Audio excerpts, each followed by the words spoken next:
Graffiti, con Juan Carlos de Rojo, Radio Euskadi. 6 y 7 minutos, tiempo de entrevista aquí en Graffiti, en Radio Euskadi. Se llama Alberto Garzón, aunque todos le conocen como el diputado del 15M. Alberto se ha acercado hasta los estudios de Canal Sur Radio en Málaga para estar esta tarde en directo con nosotros en Graffiti, con los oyentes del País Vasco y de Navarra. Un gesto que agradecemos sinceramente. Alberto, buenas tardes y muchas gracias por ese detalle. Buenas tardes, muchas gracias a vosotros. Bueno, conmigo Félix Linares, también. Hola, aquí en el estudio. ¿Le molesta, Alberto, o le halaga eso de que le llamen el diputado del 15M? Bueno, yo he participado en el 15M, pero como cualquier otra persona, entonces mientras no se pretenda decir con eso que soy una especie de líder, que esa figura no existe como tal en el movimiento 15M, no tengo ningún problema. En todo caso, ya militabas en Izquierda Unida y en las Juventudes Comunistas, obviamente antes del 15M, ¿no? Es decir, que tampoco eres nuevo en la política. Sí, efectivamente, yo era militante con 17 años, estamos hablando del año 2003, y luego el 15M pues fue de este año, ¿no? Entonces evidentemente ya participaba del activismo político, tanto en partidos políticos como era Izquierda Unida, como asociaciones de los movimientos sociales como puede ser ATAC. ¿Y cómo llevas esa situación en que en los partidos políticos siempre hay una cabeza y en el 15M no debe haber cabezas? Bueno, la verdad que en el caso de Izquierda Unida esa figura, esa jerarquía no existe tanto, y de momento toda mi actividad ha sido, vamos, con total libertad como un diputado más en este sentido. No hemos notado, aunque evidentemente el funcionamiento es muy distinto que en el 15M y en las asambleas. O sea que tú has tenido que ponerte de alguna manera a la tarea de explicar a la gente que no tienes intención de ser una figura del movimiento, ¿no? Claro, bueno, eso lo hicimos desde el primer momento, eso fue más bien una malinterpretación de, no sé si interesada, de determinados sectores que querían presentarme como el representante del 15M o una especie de líder para poder señalar a alguien al que poder criticar, pero lo cierto es que esa figura no existe en el 15M, no existe la figura del representante, no existe la del líder, y por lo tanto pues desde el primer momento tuve que dar explicaciones de que yo era uno más, como cualquier otro ciudadano que quiso pasarse por las asambleas. Y luego hay alguna gente que opina que eso no está bien, porque al faltar la figura del líder parece que siempre hay menos representatividad y se puede hacer menos hincapié en lo que justamente propone el 15M. Supongo que lo tenéis debatido suficientemente, pero bueno, que hay opiniones discrepantes, ¿no?, con la idea de que no haya cabezas visibles en el movimiento. Claro, porque el movimiento 15M al principio pues es una explosión de una manifestación de frustración de la gente que salió a la calle a decir, bueno, yo estoy harto ya y esto hay que cambiarlo, pero aglutinaba a mucha gente muy distinta, con opiniones políticas muy distintas y sobre todo con tradiciones políticas muy diferentes. Entonces los problemas metodológicos comenzaron desde el primer momento, desde gente que pensaba que todo tenía que ser un estilo más clásico anarquista, en el cual las decisiones se tomaban colectivamente y de una forma de consenso, en el que ninguno podía estar en contra, hasta otras posiciones que intentaban flexibilizar esa. Y ahí todavía sigue el debate. Ya, porque también había determinados sectores antisistema dentro del 15M y legítimamente, quiero decir, había anarquistas, había gente que entendía que la organización política de la que nos hemos dotado, desde luego, no sé si hay alternativa, pero desde luego no es la mejor, ¿no? Sí, el 15M de hecho siempre ha tenido unos lemas con los que yo comparto, y es que decimos que no es que seamos antisistema, sino que el sistema es anti-yo. Es una forma de expresar que la figura del antisistema, expresado como una persona radical, violenta, mejor dicho, no tiene razón de ser en el 15M. Más bien el 15M lo que está reivindicando es que de una u otra forma que el sistema político y económico es el culpable de esa frustración y que por lo tanto hay que tomar medidas. Ahora bien, una vez las asambleas se ponen de acuerdo en qué medidas hay que tomar o cómo se van a decidir, es decir, la metodología de qué medidas deberían proponerse, ahí es cuando empiezan pues un poco los conflictos por las determinadas tradiciones diferentes de la gente individual que forma parte. Pero de todas maneras, esa situación que mantiene usted pues resultará un poco incómoda, porque algunos miembros del movimiento dirán, bueno, estamos de acuerdo con que el sistema no es el que nos apetece y el que corresponde, ahora estás dentro, a ver qué haces. Claro, no, la cuestión es que nosotros en Izquierda Unida, yo me he presentado por Málaga, he sido elegido por Málaga, tenemos una trayectoria de colaboración con los movimientos sociales muy larga, en la que realmente entendemos que la política institucional tiene que ser un medio, un instrumento, una herramienta que tiene limitaciones y que por lo tanto pues tenemos que ser conscientes de que no podemos cambiar el sistema solo desde dentro, pero no podemos dejar de usar también esas herramientas. Por lo tanto sabemos que tenemos que estar ahí, que tenemos que participar, aprovechar todas las oportunidades oportunidades, pero tenemos que estar también en la lucha con los sindicatos, en la lucha en la calle, con los movimientos sociales. Entonces, si esa filosofía se comparte, la verdad que mi experiencia personal me dice que la mayor parte de la gente del 15M, por ejemplo, en Málaga, ha visto por lo menos, no lo ha visto mal, mi participación en las elecciones y mi elección como diputado, y mucha gente en nivel individual ha formado parte de la campaña incluso.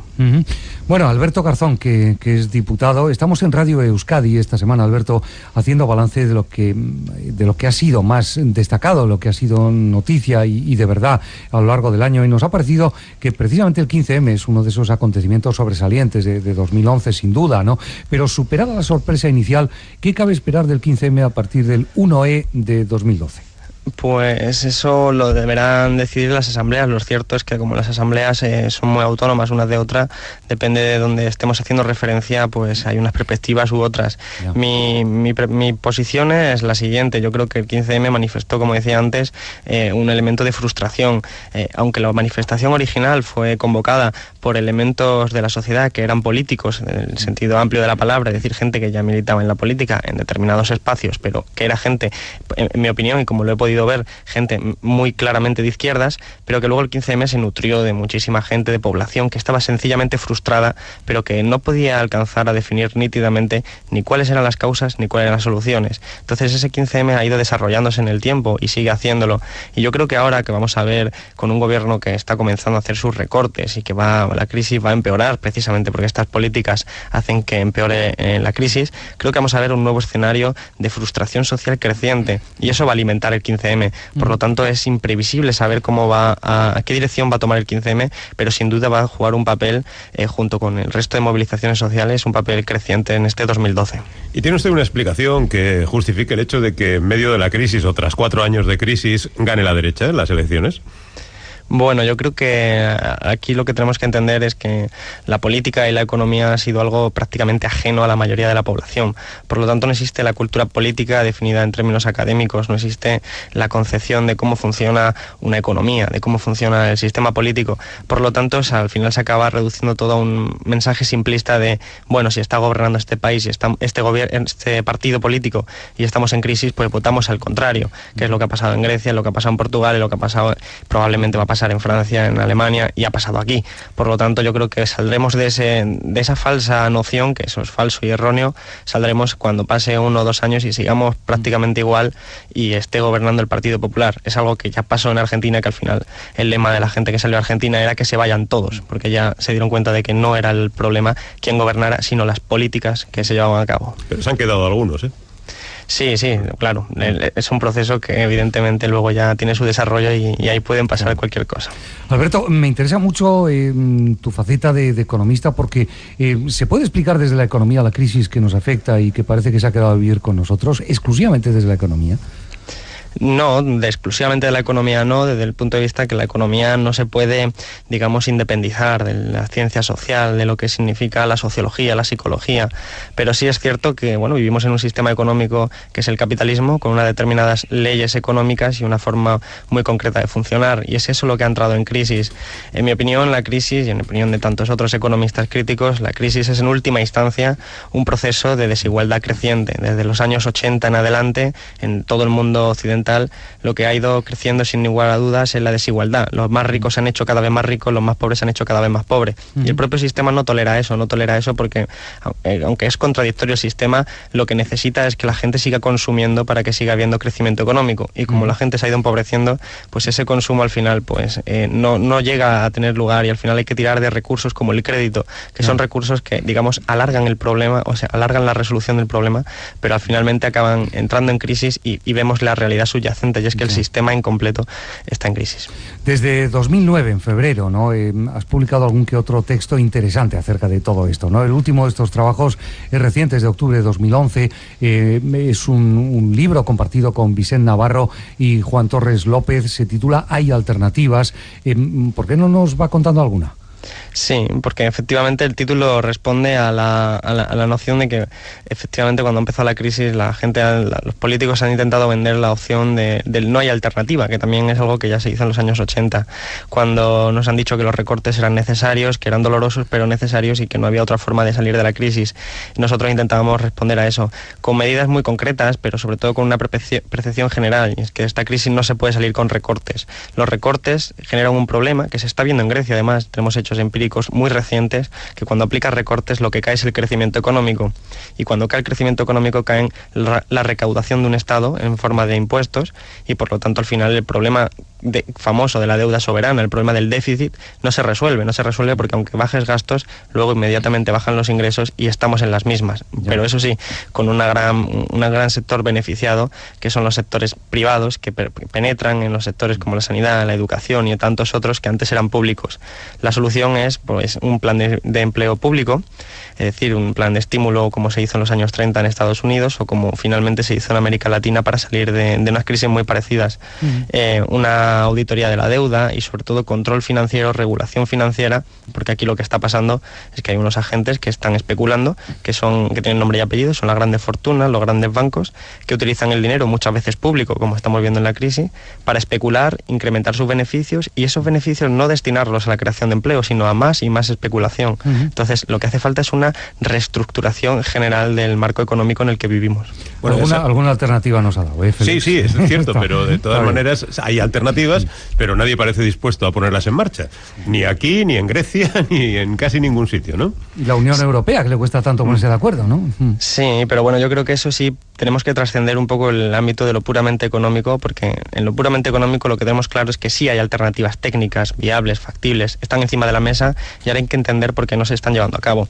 Pero quizás si uno analiza quiénes son los que están gobernando Europa, quiénes son, a qué intereses están respondiendo, pues empieza a entender, ¿no? Empieza a entender cómo el presidente de Grecia trabajó para Goldman Sachs, el presidente del Banco Central Europeo igual, el presidente de Italia también, aquí nos han puesto un ministro que trabajó para Lehman Brothers, prácticamente todos los organismos internacionales económicos están muy vinculados, estrechamente vinculados a los intereses de los bancos de inversión, que son bancos altamente especulativos y que por lo tanto tienen unos intereses muy distintos a los que tiene la ciudadanía en general. Ahí hay una relación político-empresariales que conforman lo que podríamos decir que es una élite social que está interesada en configurar la economía de una determinada forma que no favorece ni a la economía en su conjunto ni a la gran mayoría de los ciudadanos. Por lo tanto, ahí es donde tenemos que encontrar por qué esta gente no quiere tomar esas medidas cuando están encima de la mesa y técnicamente son viables. Es decir, que nos están comprando baratitos, ¿no? Sí, aquí estamos viviendo una gran estafa. Además, creo que esta crisis lo que ha revelado es que lo que decíamos antes, en tiempos de bonanza, de que nos estaban estafando, pues ahora ha sido claramente puesto de relieve. Por ejemplo, cuando el Banco Central Europeo presta dinero al 1% a los bancos y los bancos compran la deuda, es decir, prestan a los estados al 5% o al 6% o al 7%, lo que estamos haciendo es que el Banco Central Europeo, que es público, pero eso sí, independiente para que no pueda ser gestionado democráticamente, lo que está haciendo es meterle dinerito en el bolsillo a los accionistas de los grandes bancos, que son los que especulan. Eso se está haciendo perfectamente a la luz, es visible, es algo que se está saliendo en los titulares, pero ante lo que sorprendentemente no estamos respondiendo como ciudadanía, pero no es más que un robo, es una forma de extorsión en el cual el dinero público pasa directamente a manos privadas y luego encima nos dicen que hay que recortar educación, sanidad y tantos otros. Entonces, efectivamente podremos decir que esta crisis es una estafa y que cada paso concreto lo revela perfectamente. Bueno, en este libro hay alternativas, también hay la posibilidad de descargárselo de manera gratuita a través de la red y todo esto me lleva, y hablando de la web, ¿no? Tiene Alberto un blog que se titula Pijus Economicus. Yo me imagino que el nombre se lo ha inspirado la película La vida de Brian. Vamos a escuchar a Poncio Pilatos en una de las escenas más divertidas de esta película. A ver, tú, ¿te parece visible oírme decir el nombre Pijus? Magníficos. Y además está casado. ¿Sabéis cómo se llama ella? Se llama incontinencia. Incontinencia suma. ¡Silencio! ¿Pero qué tal? Bueno, Alberto, yo creo que nos falta un poco de sentido del humor en la vida, ¿verdad? Yo creo que sí, de hecho el nombre efectivamente viene de esa película, que para mí es una gran parodia es mi película favorita en cuanto a comedia. Creo que es una gran parodia de la religión, pero también de la política, y especialmente de los partidos de izquierdas, que hemos tenido la desgracia de dedicarnos más tiempo a pelearnos por tonterías y a pelearnos entre nosotros, como parece muy bien reflejado en esa película, con el Frente Judaico Popular y el Frente Popular de Judea. Creo que eso hay que reírse de uno mismo para entender, hacer autocrítica, una autocrítica sana, y empezar a pensar en positivo y siendo optimista, sin dejar de ser realista. Claro. Félix Linares es nuestro especialista en cine aquí en la casa, Alberto. Vamos a estar de acuerdo en que, hombre, igual no la favorita, pero... Sobre que es una gran película, estás totalmente de acuerdo, ¿no, Félix? Sí, tuve la ventaja de verla en su momento en versión original, porque si no sería imposible escuchar los chistes con todo el cine riéndote alrededor, ¿no? Entonces tenía esa ventaja. Sí. Alberto, estamos prácticamente ya en 2012. Ahora, desde el Congreso de los Diputados, ¿se ve diferente la jugada o no? Bueno, yo creo que es un espacio de lucha diferente. Yo lo veo esto como una gran guerra en términos bélicos, porque al final lo que entiendo es que es una guerra de clases. Yo soy muy clásico a la hora de entender la realidad, porque creo que es la mejor forma de visualizar lo que está pasando. Entonces creo que al ser una gran guerra hay diferentes frentes. Está el frente de la calle, que es el de los movimientos sociales, está el frente sindical, que es el de los sindicatos, y está el frente institucional, que es donde al final se determinan las leyes que permiten que los poderosos puedan seguir haciendo lo que quieran con los que están subordinados a ellos. Entonces creo que es un espacio totalmente diferente, pero que es complementario, ¿no? Una guerra se lucha en varios frentes y no puedes ni pensar ganarla solo luchándolo en uno. Entonces yo creo que ahora estamos haciendo una función, yo personalmente estoy haciendo una función que responde a los mismos objetivos de lo que venía haciendo hasta ahora, pero en otro espacio donde yo creo que, bueno, acepté por eso, creo que puedo contribuir gracias a mi formación y a mi pequeña experiencia como activista político. Creo que ahí puedo hacer mucho para fortalecer el mensaje también desde fuera, porque son herramientas muy útiles para obtener información y revelar lo que está pasando e indignar y cabrear, si se me puede decir así, más aún a la ciudadanía, para que al fin y al cabo pues el objetivo último es la transformación del sistema político y económico, y que podamos conseguirlo. Nos quedan un par de minutos, Alberto. Sí, pero iba a preguntarte, Alberto, si verdaderamente nos resulta un poco frustrante el estar maniobrando en un terreno donde una mayoría absoluta hace inviables cualquier otra propuesta. Sí, efectivamente es frustrante, y es frustrante porque además tiene una mayoría absoluta que no se corresponde con los votos, porque tuvieron el 44% de los votos y sin embargo tienen más del 50% de los escaños. Eso es debido a la ley electoral. Pero en cualquier caso creo que hay margen para hacer muchas cosas. Yo puedo hacer preguntas como diputado que tienen la obligación de responderme, por lo tanto tengo la capacidad de obtener información que va a permitir fortalecer la lucha que se lleva en la calle. Vamos a permitir revelar lo que está haciendo, hacer un seguimiento, un marcaje al gobierno para revelar todas sus políticas antisociales y poder, pues eso, al final lo que necesitamos es generar una base social. Lo que necesitamos es que un partido político de espíritu transformador pueda tener el apoyo mayoritario, tiene que ganar las elecciones, y para eso necesitamos que la gente esté concienciada de la necesidad de hacerlo. Por lo tanto, lo que hay que hacer es fortalecer esa lucha en la calle, fortalecer esa conciencia de la ciudadanía, y eso, cuanta más información tengas, yo creo que más fácil será. Y situado en distintos frentes, porque, bueno, pues no en vano, Alberto ha mostrado su preocupación en los últimos días, por ejemplo, por el asunto de los desahucios, ¿no? 30.000 ya en toda España. El otro día leíamos un balance que se había hecho de desahucios en todo el Estado español, 30.000 en lo que iba de año. Esto es francamente serio, por eso tienen ustedes mucha tarea, ¿eh? Sí, y sobre todo porque desgraciadamente estamos viviendo una época de respuesta de habernos individualizado demasiado. Lo que estamos viendo los que luchamos ahí es que hay muchos casos de desahucios que son indignantes, pero son casos solitarios, y lo que tenemos que hacer es juntar todas esas luchas. Ves casos tremendos. En sentido agregado, lo que tenemos son 300 desahucios al día de media en España, mientras, sin embargo, lo que se está haciendo políticamente es darle dinero a la banca sin cesar, abandonando a su suerte a estos desahucios. Y hay casos particulares que son tremendamente sangrados. Ahí en Málaga hay casos de refugiados políticos rusos que eran refugiados políticos y que, sin embargo, pues ahora están siendo desahuciados. Son gente que pudo pedir un préstamo por 200.000 euros y ahora debe 250.000 euros. Son situaciones totalmente tremendas. Alberto Garzón, que te agradezco mucho que hayas estado hoy con nosotros, diputado electo de Izquierda Unida al Congreso. Un abrazo, muchas gracias y buen año. Feliz año para ti. Muchísimas gracias a vosotros. Cuídate. Y feliz año. Gracias.